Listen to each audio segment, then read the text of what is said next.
பிடித்து மின்னலை பிடித்து மேகத்தில் துடைத்து பெண் என்று படைத்து வீதியில் விட்டு விட்டார்.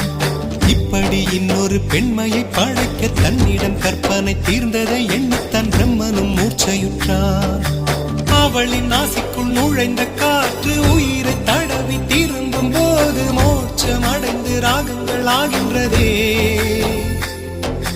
மழையின் துளிகள் அவளை நனைத்து மார்பு கடந்து இறங்கும் பொழுது முக்தி அடைந்து முத்துக்கள் ஆகின்றதே. அழகு என்பது ஆண்பாலா பெண்பாலா என்பதில் எனக்கு சந்தேகம் தீர்ந்தது. அழகு என்பது நிச்சயம் பெண்பாலடா.